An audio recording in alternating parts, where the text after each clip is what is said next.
Good morning बेटा।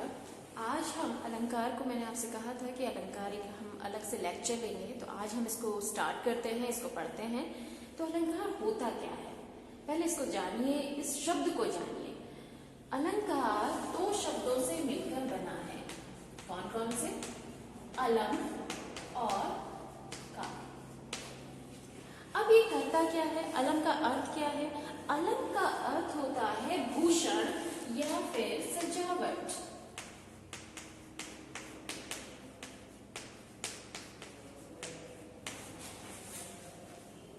तो अलंकार का मतलब क्या हुआ? आभूषण हो सकता है, सजावट की वस्तु हो सकता है। जो आभूषण करता क्या है? आभूषण सौंदर्य में वृद्धि करता है। अब क्योंकि हम हिंदी पढ़ रहे हैं, हिंदी में हम अलंकार की बात कर रहे हैं, तो यहाँ पर हम हिंदी को क्या गहना पहना सकते हैं? यही तो कर सकते हैं ना कि कोई एक चीज हम पढ़ें जिसमें हमें ऐसा लगे कि शब्दों से इस चीज में, ये चाहे वो गद्य हो चाहे वो पद्य हो, इसकी सुंदरता बढ़ गई है। या तो वो शब्द हो सकता है या फिर वो भाव हो सकता है। तो अगर शब्दों के माध्यम से उस चीज की सुंदरता बढ़ रही है तो वो आपका शब्दालंकार कहलाता है। और भावों के माध्यम से, अर्थ के माध्यम से उस गद्य की या उस पद्य की सुंदरता में वृद्धि हो रही है तो वो अर्थालंकार कहलाते हैं।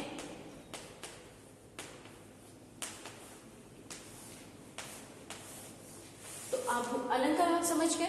अलंकार का अर्थ होता है आभूषण। आभूषण क्या कार्य करता है? सौंदर्य में वृद्धि करता है। आप किसी भी स्त्री को अगर देखेंगे, वो अगर आभूषणों को धारण करती है तो उसकी सौंदर्यता में, है ना, वृद्धि हो जाती है। आप चाहे किसी घर में भी, अगर आप एक घर लेते हैं या अपने घर को भी आप किन्हीं चीजों से सजाते हैं, सजावट करते हैं। सजावट, यहाँ पे शब्द आया ना, अगर सजावट करते हैं तो जाहिर सी बात है कि वो घर क्या होगा, उसकी सुंदरता में वृद्धि होगी, वो सुंदर और भी लगेगा। तो यहाँ पर अलंकार हम हिंदी में पढ़ रहे हैं, तो हिंदी में गद्य या पद्य में हम जब उसकी सुंदरता में वृद्धि करना चाहे वो शब्दों के माध्यम से हो चाहे वो अर्थ के माध्यम से हो, तो वहां अलंकारों का प्रयोग किया जाता है। और ये दो प्रकार के होते हैं, शब्दालंकार और अर्थालंकार। जैसे कि आपको नाम से ही प्रतीत हो रहा है कि शब्दों के माध्यम से अगर उसमें वृद्धि हो रही है, सुंदरता में वृद्धि हो रही है, तो वहाँ शब्दालंकार है। अगर आपको लगता है कि उसके अर्थ बड़े गौण हैं, बड़े गुण हैं, बहुत ही ऐसे मार्मिक हैं या भावुक कर देने वाले हैं या बहुत ही गहरे हैं, गहनतम हैं, तो वो अर्थालंकार के अंतर्गत आता है। तो चलिए एक एक करके हम समझते हैं। पहले शब्दालंकार पढ़ते हैं।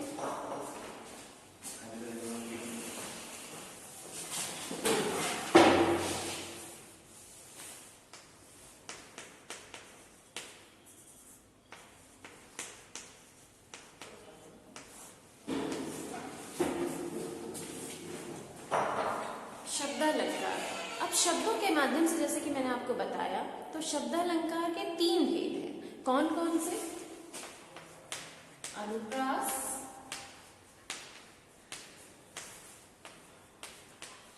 श्लेष और यमक। अनुप्रास, श्लेष और यमक। अब अनुप्रास अलंकार क्या होता है? जहां पर किसी भी एक वर्ण की आवृत्ति उस पंक्ति में दो या दो से अधिक बार हो, तो वहां पर अनुप्रास अलंकार की छटा बिखरी होती है। जैसे आपने बचपन में पढ़ा भी होगा, चंदू के चाचा ने चंदू की चाची को चांदी की चम्मच से चांदनी चौक में चटनी चटाई। अब यहाँ पे आप देख रहे हैं, भले ही आप हंस रहे होंगे, लेकिन यहाँ पे आप देख रहे हैं कि च वर्ण जो है कई बार आया है। तो च वर्ण से उस पंक्ति की सुंदरता में वृद्धि हो गई है। आपने देखा होगा, आपने पढ़ा भी होगा, चारों चंद्र की चंचल किरणें चमक रही हैं जलथल में। तो चारों चंद्र की चंचल किरणें, तो यहाँ पे भी च वर्ण आया है। तो जहां पर भी एक वर्ण, जैसे च वर्ण की बार बार आवृत्ति हो रही है, जहां पर भी किसी वर्ण की आवृत्ति दो या दो से अधिक बार होती है, तो वहां पे अनुप्रास अलंकार होता है। अब शब्दों के माध्यम से उसमें वृद्धि हो रही है, उसके सौंदर्य में वृद्धि हो रही है, और कौन सा शब्द है कि एक ही वर्ण बार बार आ रहा है, तो वो अनुप्रास अलंकार है। अब दूसरा है हमारा श्लेष अलंकार। अब श्लेष का जो शाब्दिक अर्थ होता है वो होता है चिपकना। जो इसका शाब्दिक अर्थ होता है वो है चिपकना। कहने का अर्थ है कि यहाँ पर शब्द आपका एक ही होगा, शब्द एक बार ही आया होगा, लेकिन उस शब्द में, उस एक शब्द में दो अर्थ आपस में चिपके हुए होंगे। कैसे?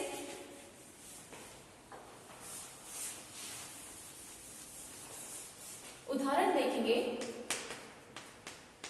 कहीं किसी बुक में मांगल लिखा है, किसी बुक में मंगल लिखा है, तो कुछ भी हो सकता है।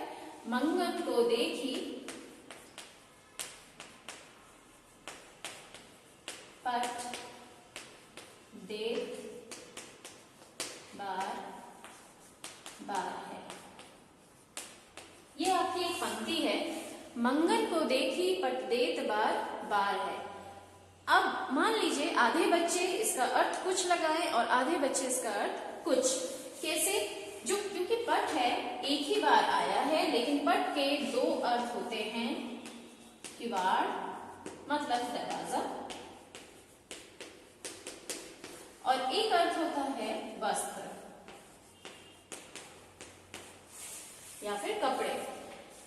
अब कई बच्चों ने इसका अर्थ क्या लगाया कि हमने मंगल को या मांगने वाले को देखा तो उतनी बार हमने दरवाजा बंद कर दिया।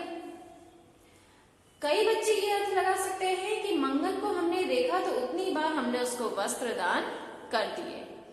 तो एक ही शब्द क्या कर रहे हैं, दो अर्थ प्रकट कर रहे हैं। एक ही शब्द में आपके दो अर्थ चिपके हुए हैं। श्लेष का अर्थ ही होता है चिपकना। जहां पर एक शब्द में आपके कई अर्थ चिपके हों, जिसका अर्थ दो दो निकल सकते हैं, वहां पर आपका श्लेष अलंकार होता है।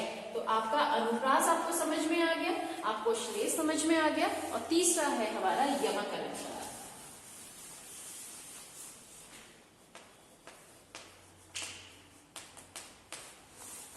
यमक अलंकार, यमक में क्या होता है? जैसे मैंने आपको श्लेष में बताया कि शब्द एक ही बार आएगा लेकिन उसके अर्थ भिन्न भिन्न होंगे, यमक में शब्द आपका दो बार आता है। एक ही शब्द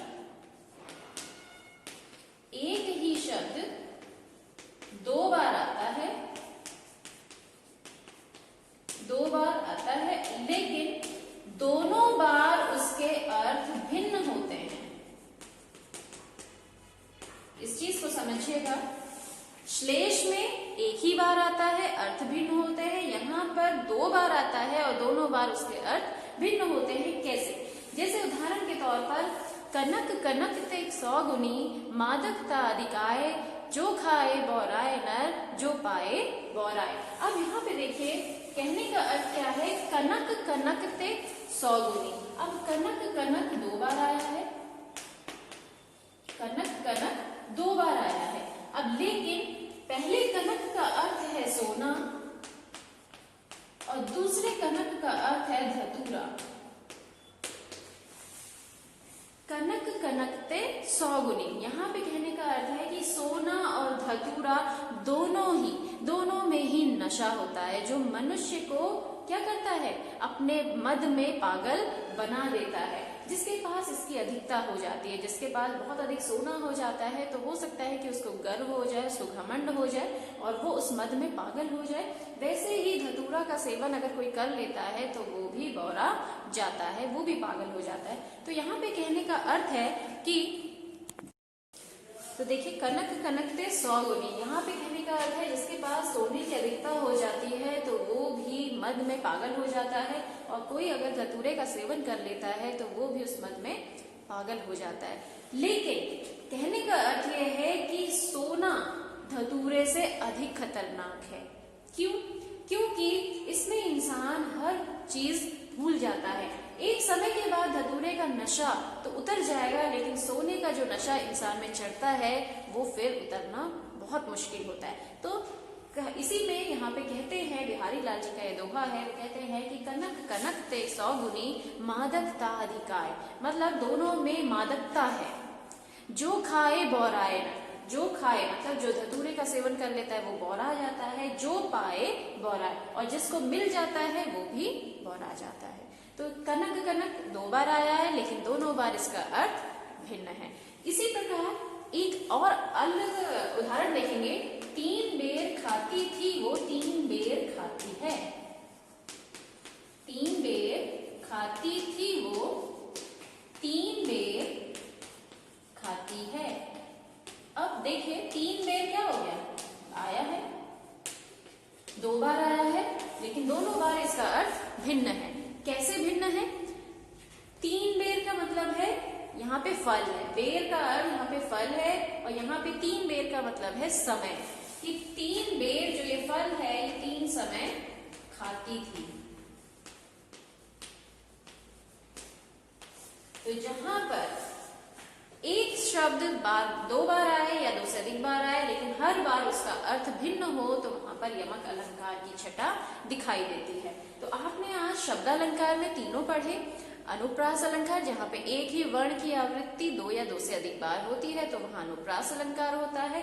श्लेष में आपने जाना कि श्लेष का जो शाब्दिक अर्थ होता है वो चिपकना होता है। जहां पर एक ही शब्द में कई अर्थ चिपके होते हैं तो वो श्लेष अलंकार है।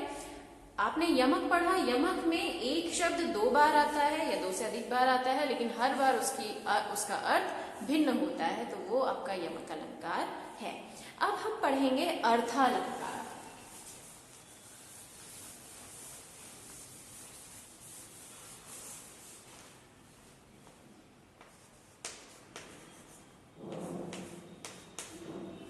अर्थालंकार।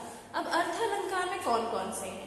अर्थालंकार का मतलब आप समझ ही गए होंगे, जहां पे अर्थों के माध्यम से सुंदरता बढ़ रही है, गद्य या पद्य की, जहां पे उसमें चमत्कार विशिष्ट आपका लगे कि अर्थों के माध्यम से इसमें चमत्कार आ रहा है, तो वो आपके अर्थालंकार के अंतर्गत आते हैं। इसके कौन कौन से भेद हैं, चलिए पढ़ते हैं। इसमें पहला है उपमा अलंकार। उपमा अलंकार। अब उपमा अलंकार होता क्या है, इसको समझना, ध्यान से समझना बेटा, यहाँ पे बहुत कंफ्यूजन हो जाता है कई बच्चों को रूपक और उपमा में। तो इसको स्टार्टिंग से जानिए। उपमा क्या होता है? जहां पर हम अत्यधिक समानता के कारण, मतलब हम 2 चीजों में कंपैरिजन कर रहे हैं, लेकिन हम ये कह रहे हैं कि इसमें समानताएं हैं। इसमें अत्यधिक समानता के कारण और बिल्कुल अलग होते हुए भी, जहां एक वस्तु या प्राणी की तुलना दूसरी किसी प्रसिद्ध वस्तु या प्राणी से की जाती है, वहां होता है उपमा अलंकार।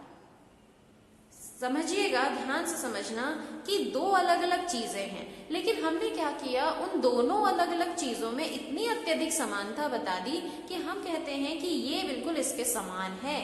जैसे उदाहरण के तौर पर सीता का मुख चंद्रमा के समान है।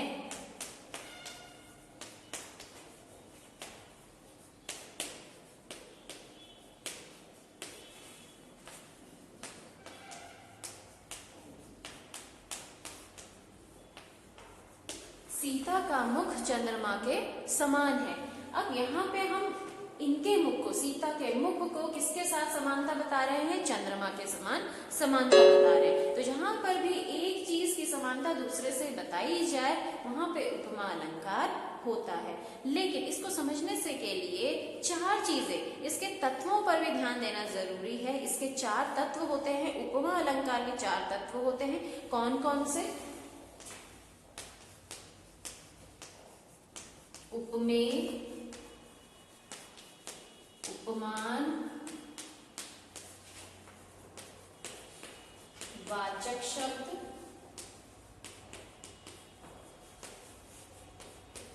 साधारण धर्म।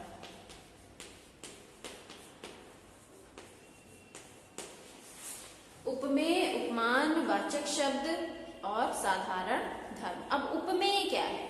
उपमेय जिसकी उपमा दी जाए, मतलब जिसकी उपमा दी जाए, वो उपमेय है। उपमान क्या है? जिससे उपमेय की तुलना की जाए। मतलब जिसकी उपमा दे रहे हैं, जैसे सीता का मुख चंद्रमा के समान ही ये उदाहरण है आपका। अब हम किसकी उपमा दे रहे हैं? जिसकी उपमा दी जाए, किसकी उपमा दे रहे हैं? सीता के मुख की दे रहे हैं। तो उपमेय क्या हो गया? सीता का मुख। उपमान क्या होता है? जिससे आप बताते हैं। तो हम किससे बता रहे हैं? हम चंद्रमा से बता रहे हैं। तो उपमान क्या हो गया? चंद्रमा हो गया। वाचक शब्द क्या होते हैं? जिन शब्दों की सहायता से तुलना की जाए, जिन शब्दों की सहायता से तुलना की जाए। तो हमने कहा कि सीता का मुख चंद्रमा के समान है, तो ये वाचक शब्द क्या है? के समान। जरूरी नहीं है कि हर जगह पे समान ही लगा होगा, कहीं पे कुछ आ सकता है, जैसे सा, सी, तुल्य, सम, सरिश। तो बेटा आज हम अब रूपक अलंकार पढ़ लेते हैं। रूपक अलंकार उपमा में आपको मैंने बताया उपमेय, उपमान, साधारण धर्म और वाचक शब्द, ये बहुत इंपॉर्टेंट होता है।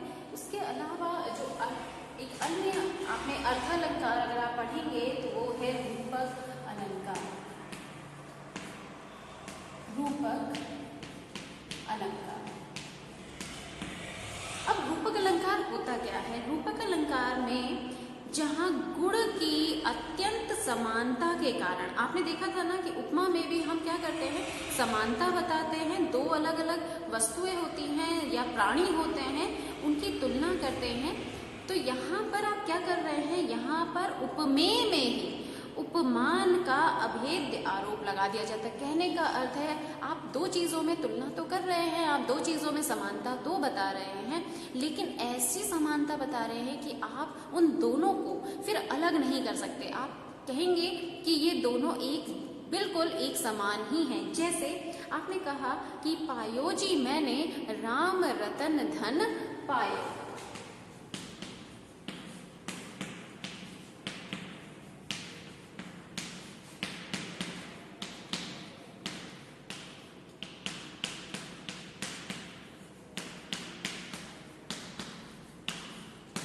पायो जी मैंने राम रतन धन पायो। अब यहाँ पे कहने का अर्थ है कि राम नाम में, हम श्री राम में, प्रभु श्री राम के नाम में रतन धन, रत्न और धन का आरोप लगा रहे हैं। हम कह रहे हैं कि हमने श्री राम को जो एक रत्न के रूप में है, जो धन के रूप में है, उसको मैंने प्राप्त कर लिया है। तो यहाँ पर रत्न और धन और राम जी को बिल्कुल अलग नहीं किया जा सकता। हमारे लिए वह उतने ही बहुमूल्य रत्न है, उतना ही बहुमूल्य धन के समान है। तो आपने देखा ना कि उपमेय में उपमान का अभेद्य आरोप आपने लगा दिया। अब दूसरा एग्जाम्पल देखिए। दूसरा एग्जाम्पल है मैया मैं तो चंद्र खिलौना लहूं। मैया मैं तो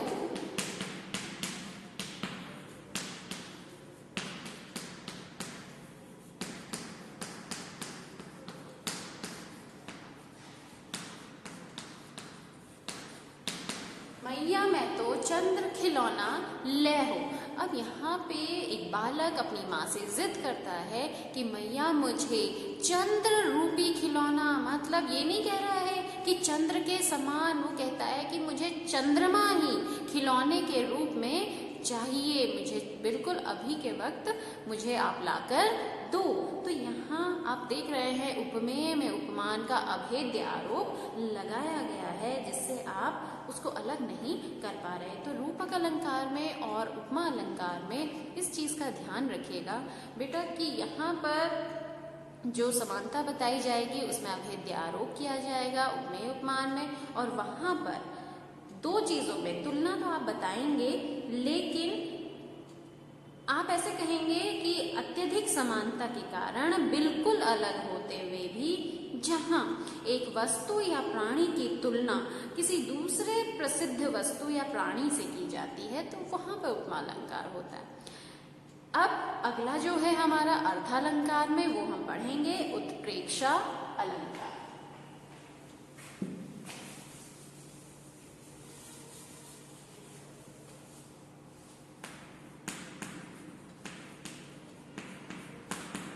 उत्प्रेक्षा अलंकार क्या होता है? उत्प्रेक्षा में भी जहाँ उपमेय और उपमान मैंने आपको बताया ना, उपमेय क्या होता है, जिसकी उपमा दी जाए, और उपमान क्या होता है, जिससे उपमेय की तुलना की जाए, है ना। जैसे एग्जाम्पल कर दिया था कि सीता का मुख चंद्रमा के समान सुंदर है, तो सीता का मुख क्या है, उपमेय है। मैंने अभी आपसे कहा ना कि जिसकी उपमा दी जाए, तो सीता का मुख हम कह रहे हैं तो वो उपमेय है, और जिससे दी जाए तो वो उपमान होता है। जैसे चंद्रमा से हम दे रहे हैं तो चंद्रमा हमारा उपमान है। उत्प्रेक्षा अलंकार को हम पढ़ने जा रहे हैं। उत्प्रेक्षा अलंकार में क्या होता है, जहां उपमेय में उपमान की संभावना होती है। बेटा ये इन तीन चीजों में आप ध्यान दीजिएगा, उपमा अलंकार में, रूपक अलंकार में और उत्प्रेक्षा अलंकार में, क्योंकि तीनों में उपमेय और उपमान आते हैं। अब यहाँ पे होता क्या है उत्प्रेक्षा में, यहाँ उपमेय में उपमान की संभावना होती है, वहां उत्प्रेक्षा अलंकार होता है। संभावना व्यक्त कर रहे हैं, हम बता रहे हैं कि ऐसा हो सकता है या ऐसा हो रहा है। जैसे इसकी पहचान के कुछ शब्द होते हैं जिसे आप पहचान सकते हैं कि ये उत्प्रेक्षा अलंकार है। जैसे आपके पंक्तियों में आएगा मन, मानो, मनहु, जनु, जानो, ज्यों आदि।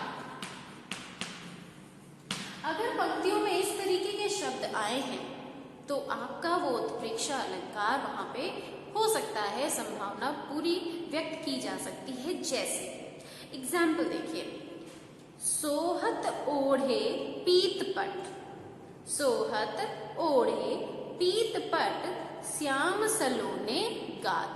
अब यहाँ पे श्री कृष्ण के बारे में उनकी चर्चा की जा रही है कि उनकी जो वेशभूषा है वो बहुत ही सुंदर प्रतीत हो लग रही है। सोहत ओढ़े, सुंदर लग रही है। कौन क्या सुंदर लग रहा है, पीतपट, पीले वस्त्र। श्याम सलोने गात, गात मतलब होता है शरीर, उनके सलोने, उनके बहुत ही श्याम वर्ण जो उनका है उसमें वो पीले वस्त्र सुंदर प्रतीत हो रहे हैं। मनहु नीलमणि शैल पर, जैसे, अब यहाँ पे इनमें से जो भी आ जाएगा, मनहु आ गया ना, मानो आ गया, जहां पर भी संभावना व्यक्त की जाएगी वहां पे उत्प्रेक्षा अलंकार होता है, और इन शब्दों से आप पहचान करते हैं। मनहु नीलमणि शैल पर आता पर्यो प्रभात, ऐसा लग रहा है मानो नीलमणि शैल पर, मानो नीलमणि पर्वत पर, शैल मतलब पर्वत, उस पर सूर्य का प्रकाश पड़ रहा है। मतलब नीलमणि एक पर्वत है, उस पर सूर्य का प्रकाश पड़ रहा है, सूर्य की वो पीली पीली किरणें जो पड़ रही हैं, वैसे ही श्याम का वर्ण उस पीत वस्त्र में प्रकट हो रहा है, सुंदर लग रहा है। तो यहाँ पर कहा गया है कि देखा आपने कि उसमें हमने एक संभावना, एक मनोरम संभावना या कल्पना व्यक्त की है, और जहां पर भी इस तरीके के शब्द होंगे वहां पे उत्प्रेक्षा अलंकार होता है। दूसरी चीज मैंने आपको शॉर्ट ट्रिक बताई कि इस तरीके के अगर शब्द आएंगे तो वो आपका उत्प्रेक्षा अलंकार होगा। दूसरा एक एग्जाम्पल और देख लीजिए, धन गामिनी धन अंतर शोभित हरि ब्रज भामिनी। ध्यान से समझिएगा, धन दामिनी धन अंतर शोभित हरि ब्रज भामिनी। यहाँ पर गोपिकाओं में, कृष्ण और गोपिकाओं में बिजली की, यहाँ पे गोपिकाओं में बिजली की, घन मतलब बादल हो गए, घन आपके यहाँ पे कृष्ण है। दामिनी, यहाँ पर दामिनी का अर्थ वैसे शाब्दिक अर्थ बिजली होता है, यहाँ पे दामिनी गोपिकाओं के लिए आया है। तो गोपिकाओं में बिजली की और कृष्ण में बादल की संभावना की गई है। धन दामिनी धन अंतर, यहाँ पे घन, जो घन मतलब होता है आपके बादल हो गए, तो बादलों को किसकी संज्ञा दे दी गई है, कृष्ण की, और दामिनी आपकी बिजली होती है और बिजली की संज्ञा दे दी गई है गोपिकाओं को। तो दोनों में संभावना हम व्यक्त कर रहे हैं, वो दोनों बहुत सुंदर लग रहे हैं, तो यहाँ पर आपका उत्प्रेक्षा अलंकार है। अब अगला जो हमारा अलंकार है वो है मानवीकरण अलंकार।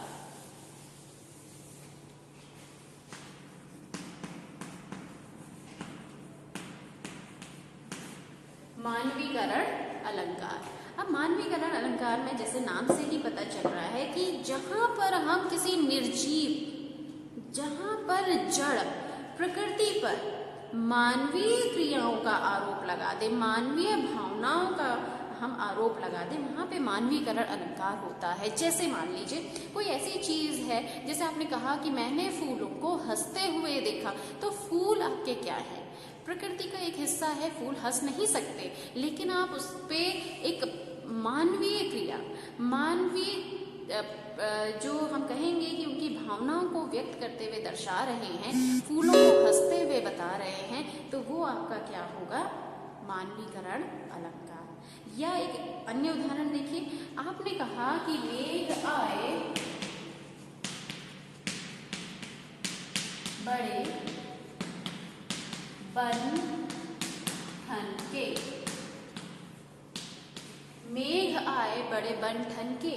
यहाँ पे मेघ बादल हैं और बादलों को हम कह रहे हैं कि वो आए हैं कैसे? बड़े बन ठन के, बड़े सज सवर कर आए हैं। बरसात होने वाली है, बरसात होने का पूरा दृश्य ऐसा प्रतीत हो रहा है, घनघोर बादल छा गए हैं, तो उनको आप कह रहे हैं बहुत समय के बाद वर्षा होने वाली है, तो ऐसा प्रतीत हो रहा है जैसे मेहमान आते हैं बड़े बन ठन के, तो वैसे ही मेघ भी बड़े बन ठन के प्रवेश कर रहे हैं। तो बन ठनना क्या है? इंसानी प्रवृत्ति है, मानव की प्रकृति है, और हम मेघ के लिए प्रयुक्त कर रहे हैं। और जहां पर भी मेघ के लिए, जहां पर भी निर्जीव चीजों के लिए, जहां पर भी जड़ प्रकृति के लिए इन सब चीजों का प्रयोग किया जाएगा, मानवीय क्रियाओं का आरोप लगाया जाएगा, वहां पर मानवीयकरण अलंकार होता है। या आप कहें कि दिवसावसान का समय, मेघमय आसमान से उतर रही संध्या सुंदरी परी सी धीरे धीरे। अब मेघमय आसमान से उतर रही मतलब मेघमय आसमान है, बादलों से घिरा हुआ आसमान है। संध्या सुंदरी, संध्या जो आपका वक्त होता है, जैसे समय होता है, ये पहर होता है, तो संध्या का जो समय है आपने उसको एक सुंदरी की संज्ञा दे दी है। आप कह रहे हैं कि संध्या सुंदरी परी के समान धीरे धीरे हमारे यहाँ उतर रही है, धरती पर आ रही है। तो ये आपका क्या होगा? मानवीयकरण अलंकार। अब अगला और अंतिम है हमारा अतिशयोक्ति अलंकार।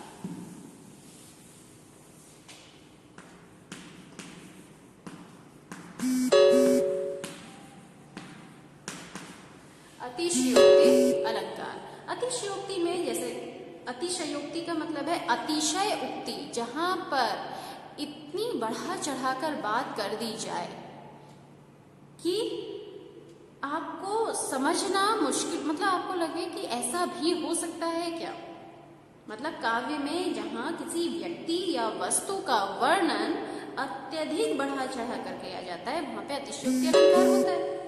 जैसे आपने कहा कि मैं कल रात इतना रोया कि वहां पर एक ताल बन गया, ताल तलैया बन गया, या ताल तलैया सब भर गया।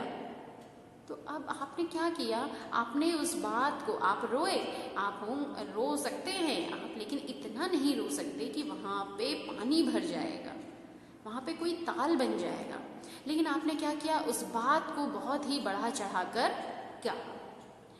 या एक आपने बहुत प्रसिद्ध उक्ति है जो सुनी होगी, हनुमान की पूंछ में लगन ना पाई आग, लंका सगरी जल गए निशाचर भाग। अब हनुमान की पूंछ में लगन ना पाई आग, यहाँ पे लंका कांड का एक प्रसंग है कि हनुमान जी की पूंछ में आग लग भी नहीं पाई थी, कि लगने से पहले ही उस लंका में आग लग गई और सारे निशाचर, जितने राक्षस गण थे, वहां से भाग गए। तो हमने बात तो कही, जाहिर सी बात है कि हनुमान जी की पूंछ में आग लगाई गई थी और उसी से उन्होंने पूरी लंका का दहन किया था। लेकिन आप यहाँ पे इतनी तारीफ के पुल बांध रहे हैं, आप इतनी तारीफ कर रहे हैं, आप बोल रहे हैं कि लंका सगरी जल गई, मतलब उनकी पूंछ में लगन न पाया और लंका फिर भी सारी की सारी जल गई और जितने निशाचर थे, जितने राक्षस थे, वो सारे भाग गए। तो अतिशय उक्ति, बहुत बढ़ा चढ़ाकर किसी बात को कहना, वो होता है अतिशयोक्ति अलंकार। तो आज बेटा हमारा अलंकार वाला चैप्टर भी कंप्लीट हो गया। जो हमारा एक प्रश्न रह गया था, उस प्रश्न को अब आप जब करेंगे तो आपको और भी आसानी होगी करने में। जाहिर सी बात है कि आपने अब उपमा पढ़ लिया, रूपक, अतिशयोक्ति, मानवीकरण, तो ये सारी चीज़ें आपको आ गई होंगी। अनुप्रास सबसे आसान है, मानवीकरण आसान सारे हैं। जब अगर आपको आते हैं तो आप उसकी बार बार प्रैक्टिस कीजिएगा तो वो अच्छी भली भांति आपको समझ में आ जाएगा। Thank you so much.